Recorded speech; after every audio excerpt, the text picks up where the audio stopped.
Hello everybody, my name is Guillaume and welcome to this new episode of Hit the Tone.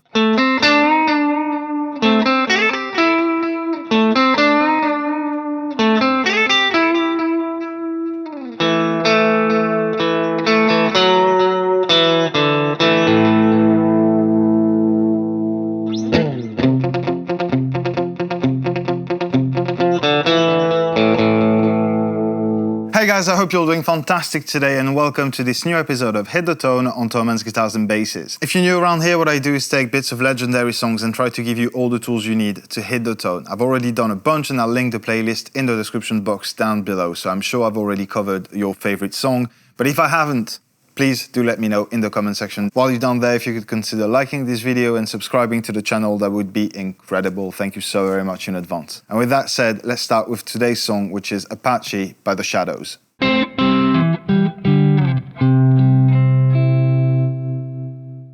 Throughout this year and a half of Hit the Tone, a lot of you guys have been asking me in the comment section to cover some Shadows. I'm gonna be completely honest with you, I never really understood why there was such a hype around that song. I understand Hank Marvin as a guitar player and being like the first, even more so for me as a Strat player, like being the first European Strat player, right?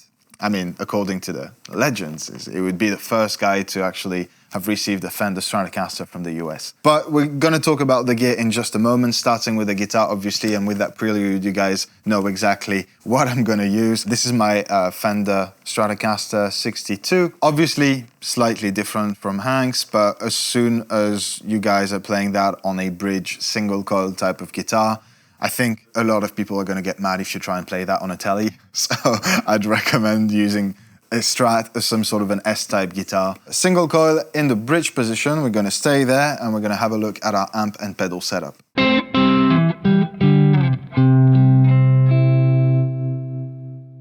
And this is where most of the myth resides, really.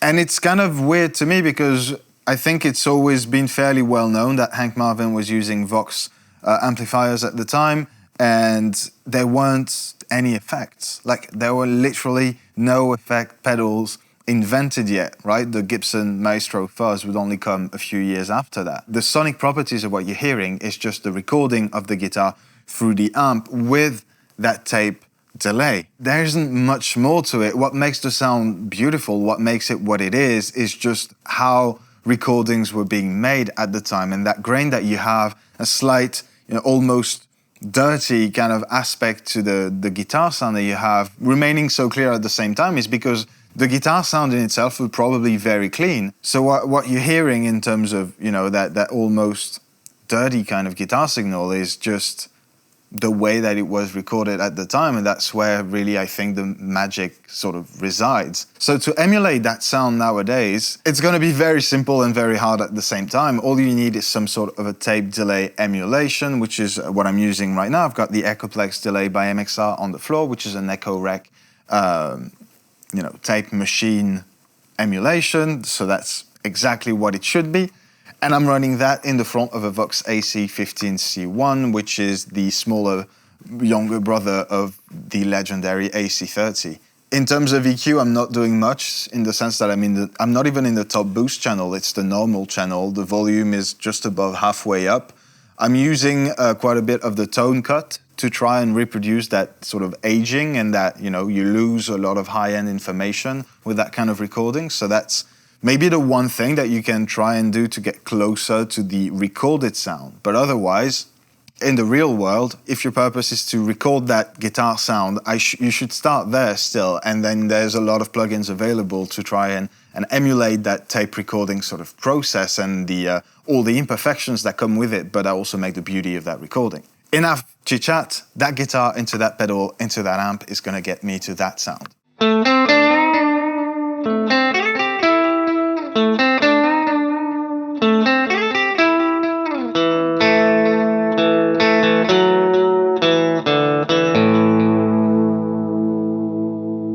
Now, I really like that sound, and I do think that it's really close despite the fact that this is not a multi-head delay. So ideally you'd get something maybe that's a little bit more expensive, but that allows for that multi-head sort of simulation. Something like the Strymon Volante would be a really good option. The Boonar delay would be great as well. There's a lot of people saying that he was using 2 different delays, but it's not 2 different delays. It's one multi-head delay. So I think you're better off using just the one.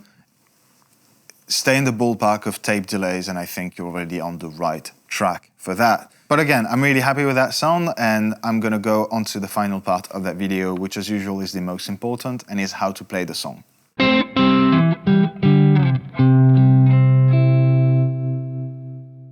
As per usual, if you need some more time practicing it, the tabs will be linked in the description box down below, as well as all the gear that I'm using today and some more recommendations at different price points. Now, you want to make sure that your guitar is tuned in E standard, nothing complicated on this side, and we're going to start by having a look at the fretting hand.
Now, the cool thing about this song is most of the hype is about the sound, really. It's not really hard to play. It's not really fast. It's not really complicated, but these are really well-chosen notes played with the right sound and the right intensity, and I think that's what makes the beauty of it. Now, let's just have a really quick look at the picking side of it.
Now there's a little bit more of a technique going into the picking side for that riff, because you're going to alternate into pull muting some of the notes, mostly in that, horseback riding kind of a thing going on there, that very Iron Maiden-esque, before Iron Maiden, obviously.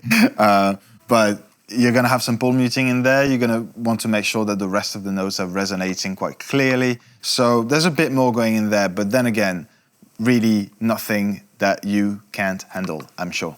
And so with that said, I think that's it, guys. I think you have all the tools you need to hit the tone on Apache by the Shadows. I really hope that you appreciated that episode. I hope that I did the song some sort of justice. I know there's a really solid fan base out there that's going to take my head off if I messed up on any of the information that I gave. Take it all with a grain of salt. If I made a mistake, please do tell me in the comment section. I'll be happy to learn more about it. And while you're down there, if you can also let me know which song you'd like me to cover in the future, and I'll get to it as soon as I possibly can. In the meantime, I wish you all a fantastic week, and I'll see you next Monday in a new episode of Hit the Tone.